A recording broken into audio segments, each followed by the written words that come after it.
Jon Jones versus Tony Ferguson. Yes, you heard that right. It actually happened. But not inside the UFC octagon. Tony Ferguson, known for his wild fighting style and insane cardio, actually started out as a college wrestler. And back in the day, while competing in the National Collegiate Wrestling Association, he faced off against some real beasts, including none other than Jon Bones Jones. In a recent interview with Red Corner MMA, Ferguson revealed something crazy. He once wrestled Jon Jones, and he only lost by a single point. Just one. Can you imagine that? Tony, before all the madness, toe-to-toe with the man many call the MMA GOAT, and nearly beating him. College. I lost by 1 point. You wrestled? With Jon Jones? I lost by 1 point. I bumped up 2 weight classes.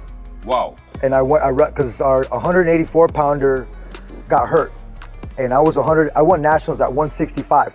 I jumped up 2 weight classes, and I was weighing in at 175 pounds and wrestling these guys cutting from 200 to 185. And I took 3rd at nationals that year. And I wrestled Jon Jones at the Cliff Key National Duels, and I lost by 1 point. Almost beat him. Wow, great. So every time we talk to each other, we always mess around. He grabbed my glasses one time. He says, "You won't get these back." I said, "You want to wrestle?" And he said, "No, no." Daniel Cormier and Demetrius Johnson had a bit of a disagreement recently, all about Tom Aspinall. DC was a guest on DJ's YouTube channel, and the two legends of the sport had a passionate debate. The question was, does Tom Aspinall really need to fight Jon Jones to be considered the true heavyweight champ? DC said yes, he thinks fighting Jones is necessary to seal Tom's legacy, but DJ disagreed. The argument got serious. Both men cared deeply about the sport, and it showed. You could feel how much this meant to them. It wasn't just about titles, it was about legacy, history, respect. Jon Jones' legacy doesn't need Tom Aspinall as Tom Aspinall. Needs Jon. I don't think he does. He does, bro. He doesn't. You know why? Why?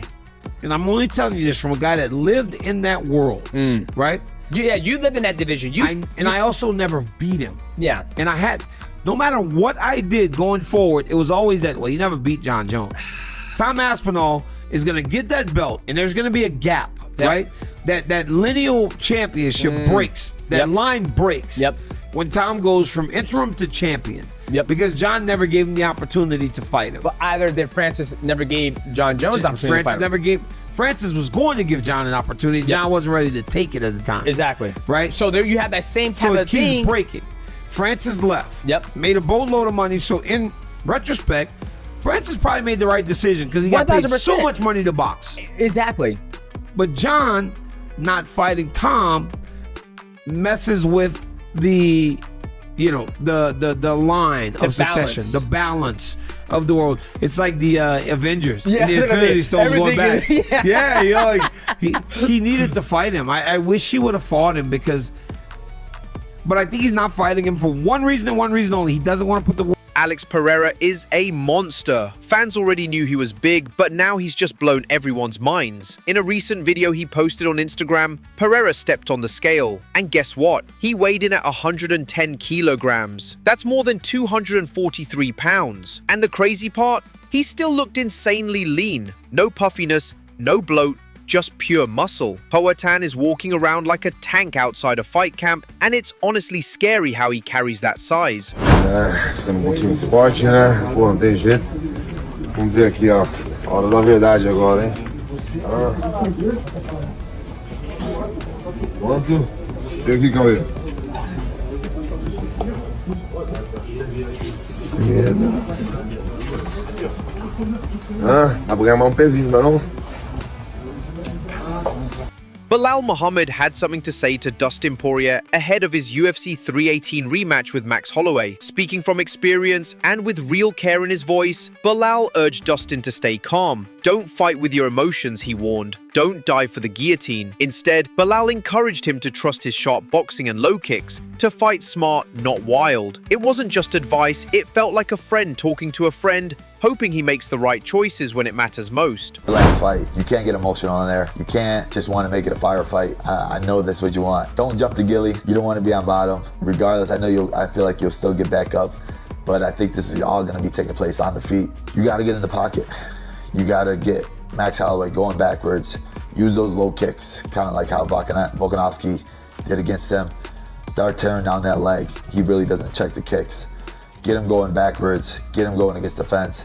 Don't chase him, cut him off. This is your last one. Go out with a bang. If he points to the ground in the last 30 seconds, be disciplined defense. For me, I think I'm gonna go. Now this is wild. Bryce Mitchell almost threw hands with 6 men while in Abu Dhabi. He shared the story on Instagram, clearly still fired up. According to him, he was confronted by a group of 6 Muslim men in a locker room. Things got tense. Bryce didn't hold back. He talked about how serious the situation felt and warned others to be cautious in similar places. The incident clearly shook him, and he used the moment to express a real fear. Whether you agree with him or not, you could feel how serious it was for him. This story is not for entertainment purposes only. This is an educational story for all of y'all who ain't been to Abu Dhabi. This is my first time in Abu Dhabi, so I'm kind of learning the rules still. Okay, so let me tell you something. In Abu Dhabi, a changing room is not a changing room. You do not change in a changing room. I don't know where you change, but you certainly don't do it in a changing room. Okay, so what happened is after training, I was at a gym. I took a shower, and I go from the shower to the changing room, which is right next to the showers. And I go out of the shower butt naked into the changing room to change into my clothes. There were 6 Muslim men in that changing room, and they had them full white gowns on head to toe. You already know what I'm talking about. Apparently, me being naked greatly offended them, to the point where I thought that they might actually start a fight with me. And they started walking at me. They started yelling at me. And I could tell that they were mad because I was naked. And I didn't know this until it was too late.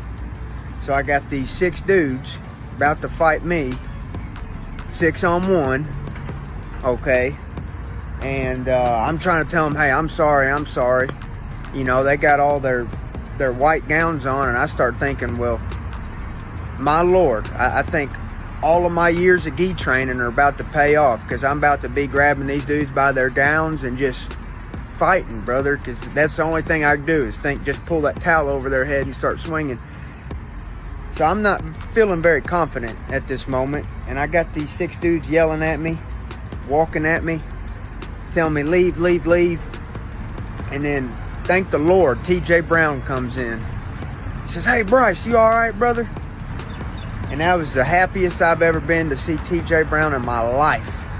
Because I thought, we can sure as hell take 3 apiece. I don't know if I can take 6 of them, but I know I can take 3 of them.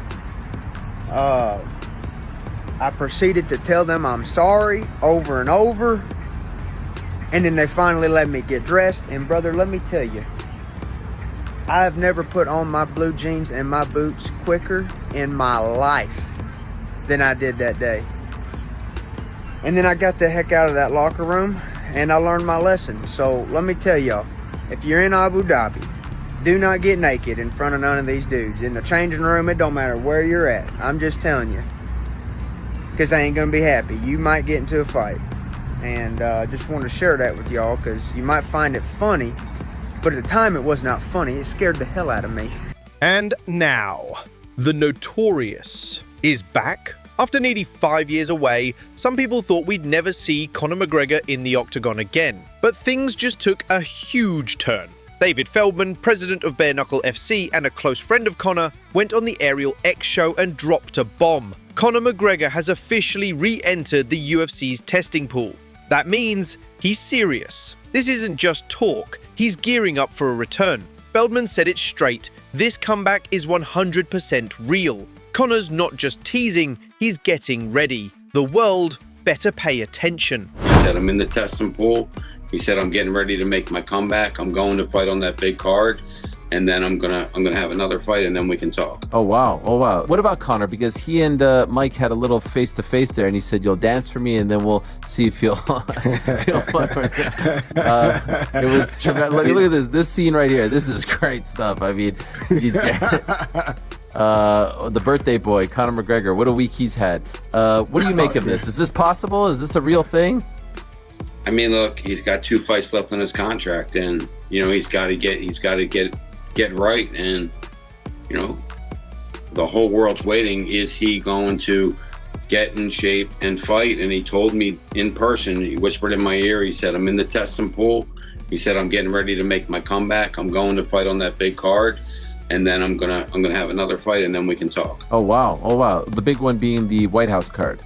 That's what he said. Wow. Okay. Well, there's some breaking news. And now something that honestly sounds too big to be real. Dana White just confirmed that the UFC is officially holding an event at the White House. Surprised? Yeah, the White House. Speaking on the Pat McAfee show, Dana said the event is set for July 4th, 2026, and he teased that it'll be like the Sphere on steroids. That's huge. He even mentioned that names like Jon Jones and Conor McGregor are being considered for the card. Can you imagine that? The biggest names in MMA possibly fighting on the White House lawn? It sounds unreal, but Dana made it clear this is happening. If we do a Jones and Conor on the same card, plus a lot of other great fights, anything is possible and everything is possible for that card. You said it's about a year from now. Do you have a date already picked out? It's the 4th of July. It's the 4th 250th anniversary of America. Yeah. Holy is that the greatest thing of all time? I mean, yeah, it is. Yes, it is, by the way. Yeah, the It flyover. Yeah, might work. My. The flyover is about to be holy shit, Dana. Imagine, just think about what I'm going to do for this fight, and then think about what Trump is going to do for this fight. You know what I mean? It's going to be it's a one-of-one experience. Like when we did the Sphere, it's the Sphere on steroids. I mean, it's going to be a one-of-one event. There'll be nothing like it ever again. The possibilities for this thing. Then, the moment that had everyone cracking up. During the same interview, Pat McAfee joked about Conor McGregor's recent scandal. Yes, the leaked nude photos. Dana White couldn't stop laughing, and neither could rapper Stitches, who was on set too. It was one of those awkward moments that somehow turns hilarious, and Dana just leaned into it, laughing his head off. It's Conor. Of course, there's always drama, but it seems even Dana's learned to laugh at it by now. On that note, let's go to Ireland.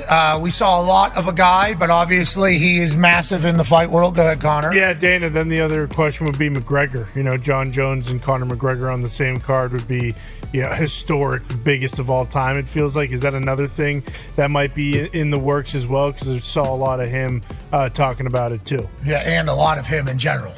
Saw a lot of him. Saw a lot of him. Keep living, Connor. Just keep living. Thanks so much for watching. If you like the video, hit the like button, subscribe for more MMA stories, updates, and all the madness you love. Stay tuned, because this world never stops surprising us.